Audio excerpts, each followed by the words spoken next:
2000, you know that next year is 2020, right? So you would be in first grade. Know what I'm saying?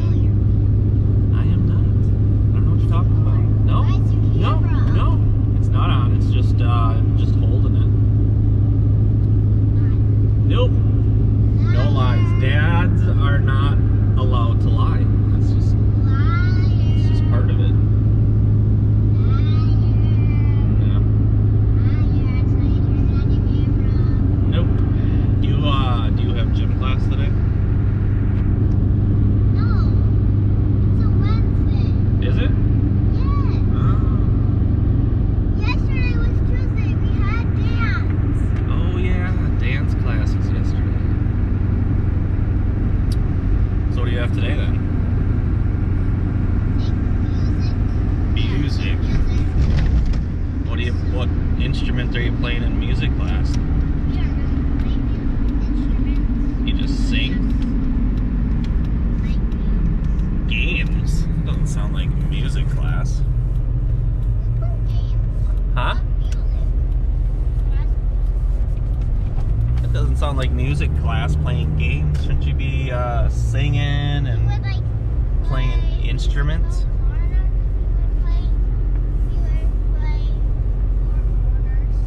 Four corners? What's that?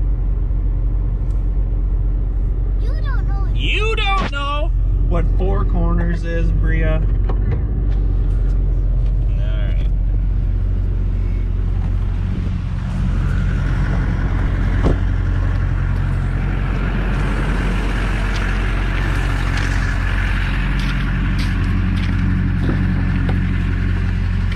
Good to go. Yeah, and I see here. Quit being so crabby. I guess. Love you. Have a good day. Ugh. Hey folks. So today we're had about 4 inches of snow last night. So got the dryer going this morning. Had a bunch of frozen augers to clear out. And yeah, so we're gonna dry some corn. We're gonna end up filling up one big bin.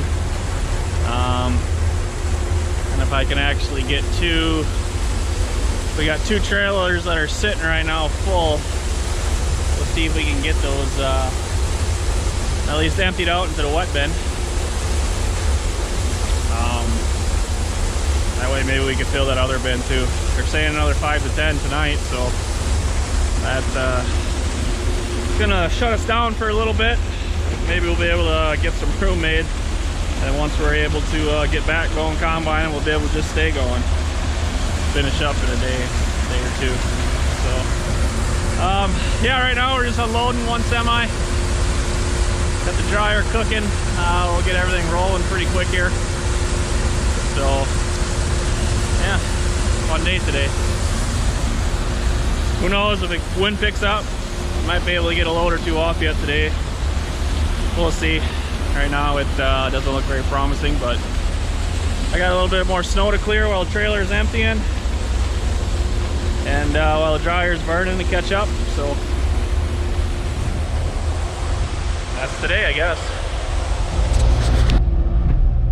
So back in the spring of 2018, I'll give you a little history lesson what we got going on here. We decided that my great-grandpa's original farm, which was a dairy, which became my grandpa's obviously, and then became my uncle's farm. My dad wasn't really keen on the dairy side of farming, so he went on and decided to be a logger instead, which was great. Good living for him for plenty of years. Had his own logging company for many years, and so I worked for my uncle basically my entire life on the dairy. When I was a senior in high school, decided that he was done with dairy. So he sold the cows and was going to give up some land, rental land that he had, and then cash crop,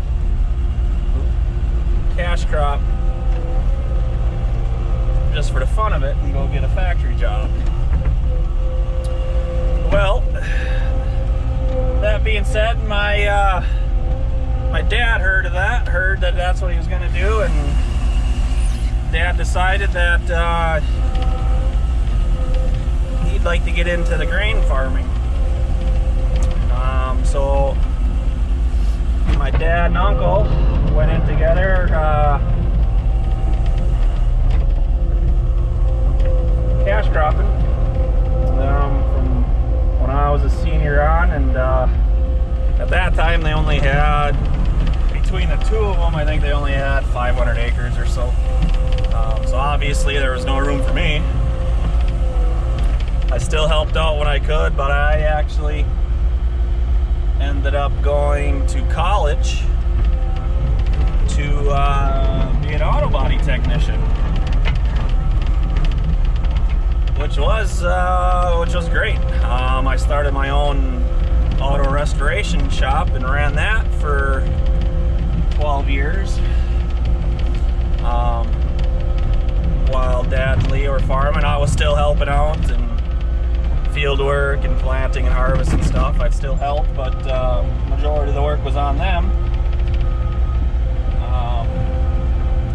And my business was taking off, and I thought that was going to be my lifelong deal. Restoration, auto restoration, which I love doing. Love cars, love trucks, always have, always will. But it started to get to a point for me where in the area that we live in, obviously we don't have big money guys up here, so people started wanting to barter. You know, oh, if you paint my car, I'll give you this piece of equipment, or I'll trade this type of work for you. Well, when you have material, when you have to pay for material, that just doesn't work for you. So I ended up getting so bad, I had one employee, full-time guy, I had to let him go. I tried to run it by myself for another year, and I just got sick and tired of dealing with the people. And at that time, my dad and uncle, or my dad was kind of wanting to get out of the farming, of the grain side, to just log and not have to put so much time in. So I thought it'd be a good time for me to go ahead and take his side over, his half of the grain over, which is great, you know. Started out good. Worked with my uncle for about a year, and then he decided that he just didn't want to deal with it anymore, and he had some health issues and other things that happened, and so I ended up taking it all over. And at that time, it was we were still only doing, I think we're at 700 or 800 acres. You know, it's every father and son's dream to work together on a full-time basis. So Dad saw that my uncle didn't want to do it, and the farm was doing okay while I was running it. We weren't making a ton of money, but we were at least paying the bills. So he came back on board part-time. He started doing all the planting and you know, just helping out here and there. He was still running in the woods, full time, I guess. And now he kind of wants to get out of the woods, and the way prices and everything are now, it's hard to have two families live off of live off of that 800 acres that we had. So with that, Dad wanted to get back in, so we started hunting for more land, and lo and behold, there was no land to be found within reason to rent around our area because of all the big dairies. So we ended up heading north. Ended up going up into Michigan, lower Michigan, I'll say, and that is kind of when the farm really took off. About 3 years ago, we got our first land up in Michigan. Did good. Kind of only grabbed about 100 acres up there, just to make it worthwhile going up there and just to kind of get a feel on how that type of ground runs, which runs pretty good. Not as good as we have down here, but for the price we pay in land rent, it definitely worth the trip. So we ended up grabbing about, I'd say another 1,200 acres up there to get us to our total what we have today, which is right around 2,200 acres about.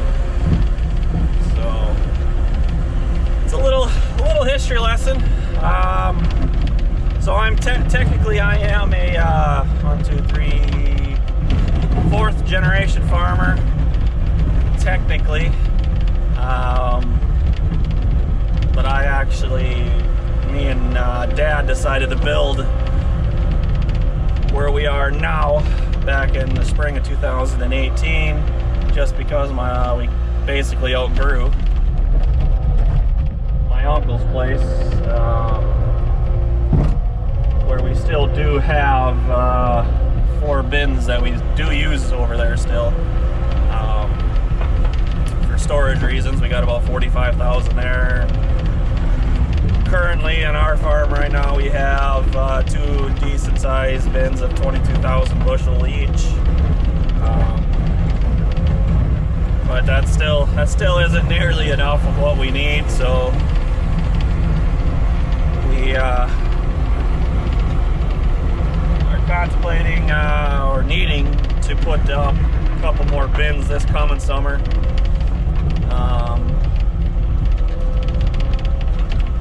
To kind of help us to be storage and rolling for harvest time. The bins aren't bad. We put up all our own bins. These are the biggest bins we've put up so far. But we will, the biggest we will go up to is a 30,000 bushel bin. Get any higher than that, then we'd have to have somebody come and put them up. Someone that has hydraulic jacks, and just to be a little bit safer. But so pretty much everything you see here on our farm, we did ourselves. We did not farm anything out besides, to take that back, we did have a builder come in and build our shed / shop. The reason we did that was because that project we needed to have going. We needed to get going, so we had a place to put some stuff, store some stuff. So he came in and put that up in May. All he did was shell it and put the tin on. We poured all the concrete and all that other stuff. Right now we're trying to insulate it and get the inside done so we can get some heat in there, hopefully by the end of the month, because we got a bunch of work to do on the corn planter, and a little bit of work on some tillage equipment. Depending on which way we go with that, we're contemplating going a different route for tillage. So yeah, this is our dryer, our wet bin auger. Our wet bin is right behind the dryer. The wet bin's about a 5,000 bushel bin. Right there we have our two 22,000 bushels each. Can't really see it too good. We got our grind leg there. It's a 90-foot grind leg. That actually, I got a smoking deal on that. Feed mill was looking to put a bigger leg in place of this one. This one's an 8-inch. They wanted to go a 10-inch. So they took this down, and you know, the owner's not really good, but we were working with them, selling them corn and stuff, and he said that he didn't deal with trying to sell it, so he said he'd trade me a load of corn for it. Load of corn for the leg, motors, electrical, down tubing, everything. Everything that the leg came with, he said he would let go for a load of corn. So it was sounding like too good of a deal to get passed up, which it was. So we did that deal, and it ended up the leg did need a little bit of work on the bottom base and on the top of the head, but nothing that a previous metal fabricator, body man like myself, and our part-time guy, he has some good metal fabricating background, couldn't handle, so we did that. Got that ready to go, and we put that up ourselves, called the crane. He came up, we had the leg up, and I don't know, it took us about four or 5 hours to get it up and set up and anchored. And so then after that, we put the bins up, and then we had to call the crane back to come throw the tubing down to the from the leg to the bins. So yeah, it was heck of a summer. I still can't believe the amount of work that we did this past summer.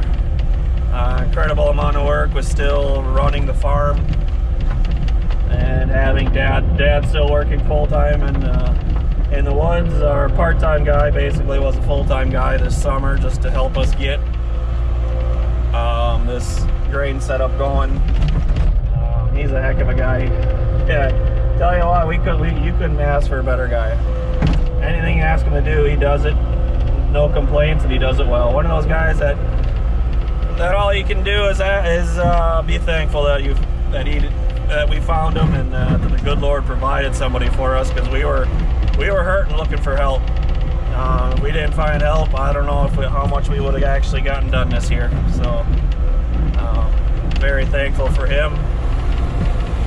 And so yeah, that's basically it about this past summer. A little bit of a history lesson on how we came to where we are. So currently Dad is actually still working full-time in the woods. He runs a processor. Which, for those of you that don't know what that is, it is the machine that cuts the trees down and then cuts them into 8-foot logs, or however long you want. He limbs them all in one. Once in a while I end up having to go out there and helping him out, fixing something on it, so try to get a video of that. If I gotta go out there, or maybe I'll just run out there and pay him a visit. Right now he's cutting fairly close to home here, so if I can do that, I'll get a video of him running in that machine. And yeah, being a grain facility or grain operation, we don't really have too much going on usually in the winter time, but this year is obviously an exception. So that's about it for now. If I come up with something else, I'll do something.